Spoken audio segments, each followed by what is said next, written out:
এই পৌষ অমাবস্যায় স্বয়ং মা শ্যামসুন্দরী আবির্ভূত হয়ে ভক্তদের সকল প্রকার দোষ থেকে মুক্তিদান করেন।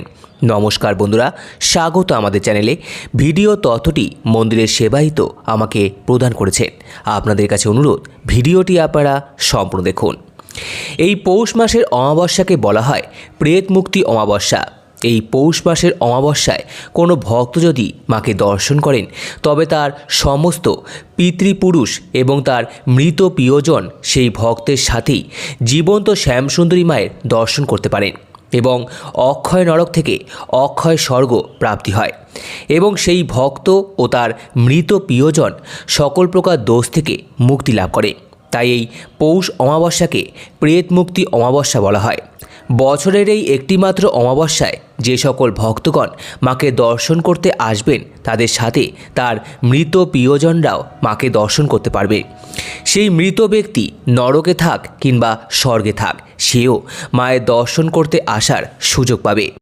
আগামী 19শে ডিসেম্বর শুক্রবার মায়ের মন্দিরে পৌষ অমাবস্যা পালন করা হবে। এই অমাবস্যায় পুজো দেবার মুখ্য সামগ্রী হল ঘি এবং কালো তিল। যে সকল ভক্তের মৃত প্রিয়জনের অপমৃত্যু হয়েছে কিংবা যাদের বাড়িতে প্রেত দোষ রয়েছে, যাদের বাস্তুদোষ রয়েছে, তারা এই বিশেষ দিনে মা শ্যামসুন্দরীর কাছে পুজো দিয়ে বিশেষ আশীর্বাদ লাভ করুন এবং সমস্ত প্রকার দোষ থেকে মা তাদেরকে মুক্তিদান করবেন। এই বিশেষ দিনে শ্যামসুন্দরী মাকে ঘি, কালো তিল, মূলো, গুড় দিয়ে পুজো দেওয়ার রীতি রয়েছে। এই অমাবস্যায় মাকে অন্ধকারে জীবন্ত রূপে পুজো করা হবে ঠিক সন্ধে 7টার সময়। এই সময় কথিত রয়েছে মা স্বয়ং জীবন্ত রূপে তার সকল সন্তানদের দর্শন দেন। তাই অন্ধকারে মায়ের জীবন্ত রূপ দর্শন করতে অবশ্যই আগামী 19শে ডিসেম্বর শুক্রবার মায়ের মন্দিরে অবশ্যই আসুন। এই দিন সকাল 8:30 থেকে রাত্রির 12টা পর্যন্ত মায়ের কাছে পুজো দেওয়া যাবে এবং মাকে দর্শন করা যাবে। এই বিশেষ দিনে মায়ের মন্দিরে বিশেষ প্রসাদেরও ব্যবস্থা করা হবে। আপনারা অবশ্যই মাকে পুজো দেওয়ার পর মায়ের ভোগ প্রসাদ গ্রহণ করুন। মায়ের মন্দিরে ভোগ প্রসাদের জন্য কোনো প্রকার মূল্য দেওয়া হয় না। আপনারা সকলেই বিনামূল্যে প্রসাদ গ্রহণ করতে পারবেন এবং অবশ্যই মায়ের কাছে পুজো নিবেদন করে ভোগ প্রসাদ গ্রহণ করুন।